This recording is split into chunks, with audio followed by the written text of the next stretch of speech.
राष्ट्रीय पाठचर्या रूपरेखा 2005 यानी एनसीएफ का मतलब होता है नेशनल कैरिकुलम फ्रेमवर्क।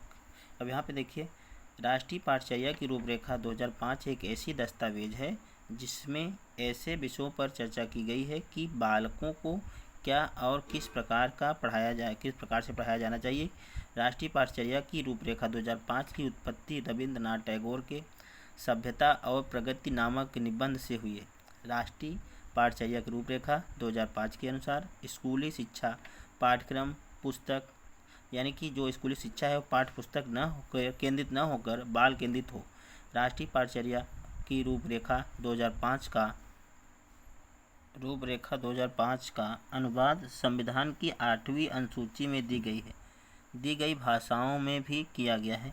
एनसीएफ 2005 को प्रोफेसर यशपाल की अध्यक्षता में तैयार किया गया है। यहाँ पे हम लोग ऊपर देखेंगे, सबसे पहले राष्ट्रीय पाठचर्या रूपरेखा 2005 की उत्पत्ति कहाँ से हुई है? रविन्द्रनाथ टैगोर के सभ्यता और प्रगति नामक निबंध से हुई है। यहाँ पे सभ्यता और प्रगति नामक निबंध से हुआ है। राष्ट्रीय पाठचर्या रूपरेखा 2005 के अनुसार स्कूली शिक्षा पाठ्य पुस्तक केंद्रित न होकर बाल केंद्रित होनी चाहिए। राष्ट्रीय पाठचर्या की रूपरेखा 2005 का अनुवाद संविधान की 8वीं अनुसूची में दिया गया भाषा में से किया गया है। एनसीएफ 2005 को प्रोफेसर यशपाल की अध्यक्षता में तैयार किया गया है। अगला पॉइंट आपका है राष्ट्रीय पाठचर्या की रूपरेखा 2005 के मार्गदर्शी सिद्धांत, यानी जो उसके कुछ सिद्धांत है उसको हम लोग देख लेते हैं। ज्ञान को स्कूल के बाहरी जीवन से जोड़ना। Knowledge should be link to be क्या है? Outdoor life of the school. अब यहाँ पे पढ़ाई को रटन प्रणाली से मुक्त किया गया। Study should be free from the rote system, यानी free from the rote system. पढ़ाई को रटन प्रणाली से मुक्त किया जाए, यानी कि जो रटन प्रणाली है उससे मुक्त किया जाए। हम लोगों ने ऊपर पढ़ा था कि ज्ञान को बाहरी जीवन से जोड़कर, यानी कि हम लोग अगर जोड़ घटाना गुणा भाग कुछ भी पढ़ रहे हैं तो उसको जो है बाहरी जीवन, यानी जो हम लोग वातावरण यानी आसपास में अगर है उससे रिलेटेड हम लोग बताएंगे तो बच्चे को समझ में जल्दी आएगा।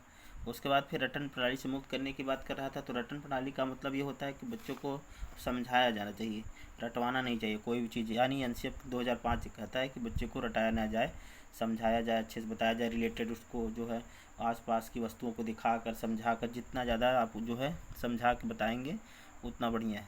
अगला है आपका पाठचर्या पाठ्य पुस्तक केंद्रित ना हो। जो आपकी पाठचर्या है, कैरिकुलम है, वो कैसा होना चाहिए? पाठ्य पुस्तक केंद्रित ना हो, चाइल्ड सेंटर्ड हो, यानी बच्चे पर आधारित हो, पुस्तक केंद्रित नहीं होना चाहिए। फिर अगला पॉइंट है विद्यालय में दी जाने वाली शिक्षा को विभिन्न प्रकार की गतिविधियों से जोड़ना चाहिए। यानी जो बच्चों को शिक्षा दी जा रही है विद्यालय में वो विभिन्न प्रकार की गतिविधियों से जोड़ा जाए।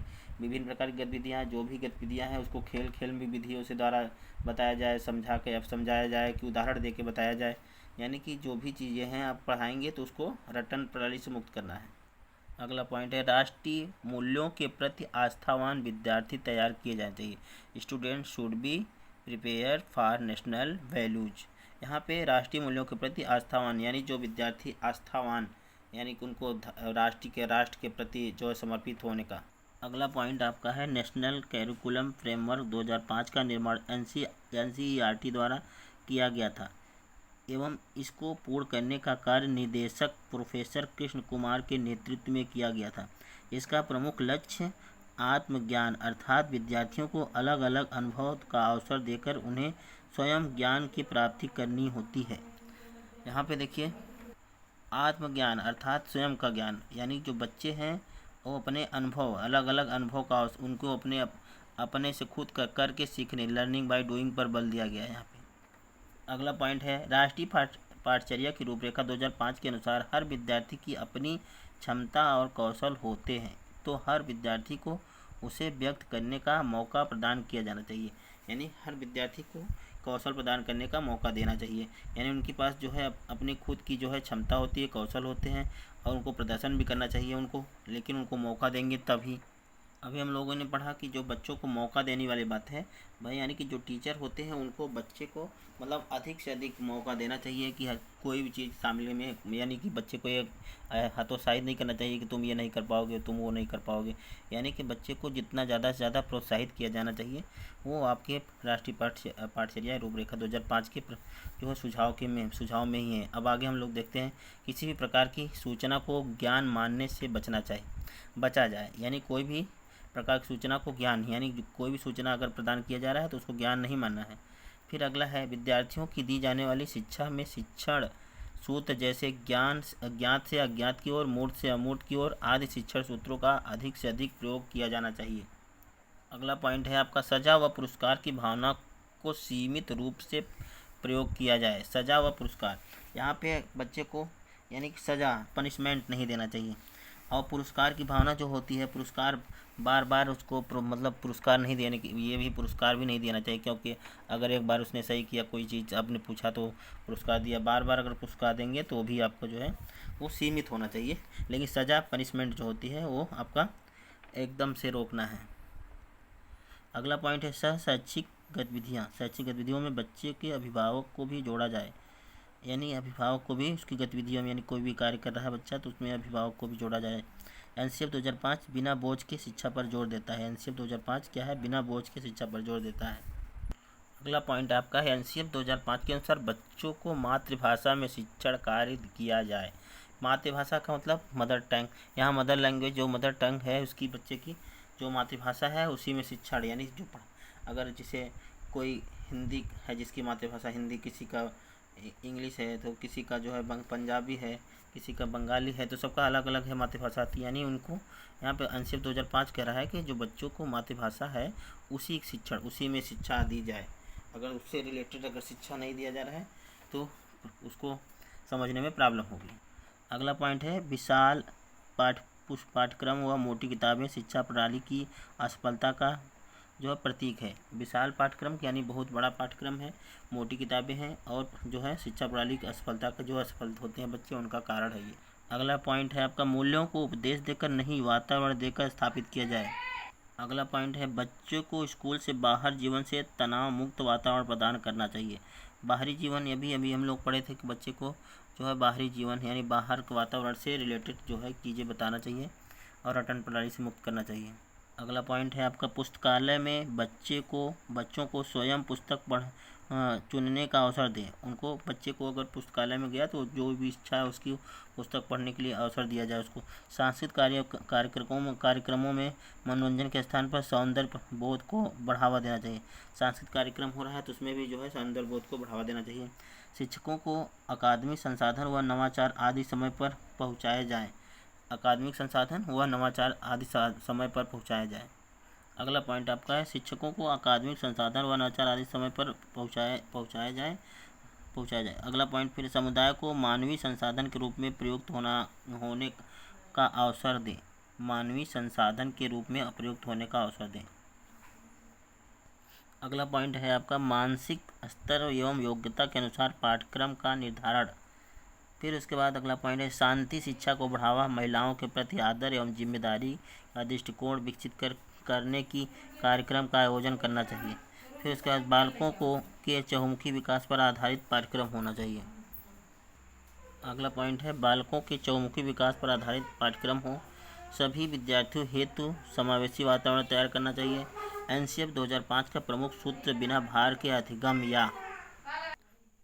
या लर्निंग विदाउट बर्डन। एनसीएफ 2005 में शिक्षा के प्रति दृष्टिकोण शिक्षक का ज्ञान का स्रोत नहीं अपितु एक ऐसा सुगम करता है जो सूचनाओं को अर्थ या बोध में बदलने की प्रक्रिया विविध उपयोग द्वारा बच्चों हेतु सहायक हो। एनसीएफ 2005 में बच्चे के प्रति दृष्टिकोण प्रत्येक बच्चे की सीखने की गति प्रकृति अलग होती है। सभी बच्चे सक्रिय रूप से पूर्व ज्ञान व उपलब्धि सामग्री गतिविधियों के आधार पर अपने लिए अर्थ निर्माण करते हैं। अगला पॉइंट है आपका राष्ट्रीय पाठचर्या रूपरेखा 2005 के किसकी समझ प्राप्त होती है? रचनावाद यानी कंटेक्स्टिव से। राष्ट्रीय पाठचर्या की रूपरेखा 2005 के अनुसार एक शिक्षक की भूमिका कैसी होनी चाहिए? सुविधादाता फैसिलिटेटर की होनी चाहिए। एनसीएफ 2005 की फुल फॉर्म जो है नेशनल कैरिकुलम फ्रेमवर्क है। एनसीएफ 2005 के अनुसार अंग्रेजी सीखने का उद्देश्य क्या है? बहुभाषा या मल्टी लैंग्वेज में हो गया आपका। आगे देखते हैं हम लोग। एनसीएफ की फुल फॉर्म हो गया एनसीएफ 2005 के अनुसार अंग्रेजी सीखने का ये हो गया आपका बहुभाषावाद मल्टी लैंग्वेज। एनसीएफ 2000 अब हम सभी देखेंगे एनसीएफ 2005 के जो है क्वेश्चन जो है मोस्ट इम्पॉर्टेंट क्वेश्चन। आप उसको हम लोग देखेंगे। पहला क्वेश्चन आपका है राष्ट्रीय पाठचर्या की रूपरेखा एनसीएफ 2005 के अनुसार शिक्षक की भूमिका क्या होती है? यहाँ पे पहला ऑप्शन है अधिनायकीय यानी इंडिकेट है, दूसरा है अनुमतिपर या परमिसिबल, तीसरा होता है सुविधादाता, चौथा है सत्तावादी। अभी हम लोग पढ़े थे फैसिलिटेटर सुविधादाता, जो टीचर होता है वो क्या होता है? सुविधादाता। यानी इसका आंसर क्या हो जाएगा आपका? सही हो जाएगा सी, तीसरा ऑप्शन आपका सही हो जाएगा सुविधादाता, फैसिलिटेटर। अगला क्वेश्चन आपका है राष्ट्रीय पाठचर्या की रूपरेखा 2005 एनसीएफ 2005 के अनुसार गणित शिक्षण का मुख्य उद्देश्य क्या है? बच्चों को अंक गणित का ज्ञान देना, बच्चों में गणित के प्रति रुचि पैदा करना, बच्चों में तार्किक चिंतन तथा समस्या समाधान योग्यता का विकास करना, बच्चों का संवेगात्मक विकास करना। यहाँ पे देखिए गणित की जो शिक्षा प्रणाली है, जो गणित का मुख्य उद्देश्य क्या है? यहाँ पे हम लोग देखें बच्चे में तार्किक चिंतन तथा समस्या समाधान की योग्यता का विकास करना ही उद्देश्य होता है इसका, मैथ का।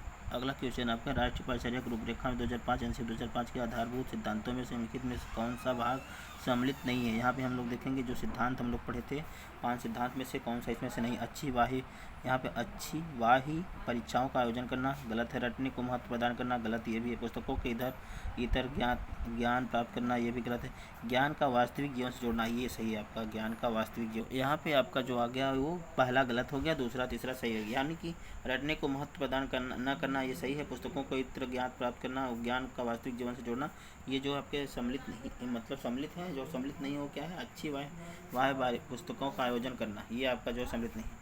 अगला क्वेश्चन है राष्ट्रीय पाठचर्या की रूपरेखा 2005 के अनुसार निम्नलिखित में से कौन से एक पर्यावरण अध्ययन की विभिन्न विषय वस्तु थीम है? यानी यहाँ पे पर्यावरण अध्ययन की विषय वस्तु थीम क्या है? भोजन, सौरमंडल, मौसम, ऊर्जा। यहाँ पे जो भोजन है आपका वो क्या है? थीम है, क्योंकि ये जो आपका पर्यावरण अध्ययन ईवीएस में आता है वो क्या है? थीम।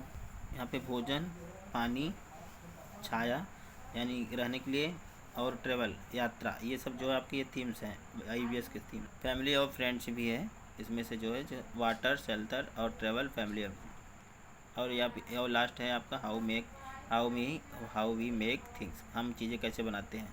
पूरा 6 थीम्स हैं, भोजन, पानी, आवास, यात्रा, फैमिली और फ्रेंड्स, हाउ यानी हम कैसे बनाएं।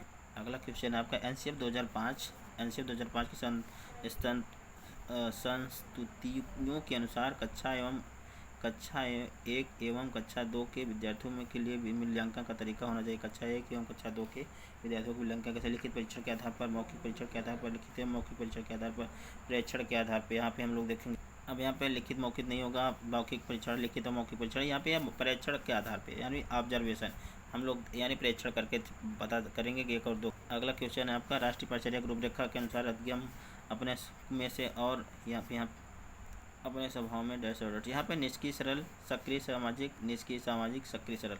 यहाँ पे हम लोग देखेंगे अधिगम क्या होता है, यानी लर्निंग यानी सीखने के लिए क्या करते हैं? सक्रिय होते हैं, तो यहाँ पे एक्टिव हो गया सक्रिय, और उसके बाद सामाजिक यानी सोशल होनी चाहिए। अगला है क्वेश्चन आपका राष्ट्रीय पाठचर्या फ्रेमवर्क 2005 ने अपनी समझ डैश से प्राप्त की है? संज्ञानात्मक सिद्धांत, मानवतावाद सिद्धांत, व्यवहारवाद, रचनावाद। यहाँ पे देखिए रचनावाद ऑप्शन सही हो जाएगा, चौथा ऑप्शन सही हो जाएगा। अगला क्वेश्चन आपका एनसीएफ 2005 के अनुसार गलतियाँ इस कारण महत्वपूर्ण होती हैं, यह विद्यार्थियों के उत्तीर्ण एवं अनुत्तीर्ण समूह में वर्गीकृत करने के लिए, यह आपका आंसर सही हो जाएगा। बच्चे के विचार के अंतर्दृष्टि उपलब्ध कराती तथा समाधानों को पहचानने में सहायता करती है। अगला क्वेश्चन आपका एनसीएफ 2005 के संबंध में कौन सा कथन सही है? यह भारत की विद्यार्थी संबंधित ये आपका आंसर सही हो। एनसीएफ 2005 की एनसीईआरटी द्वारा तैयार किया गया है एक दस्तावेज जो भारत में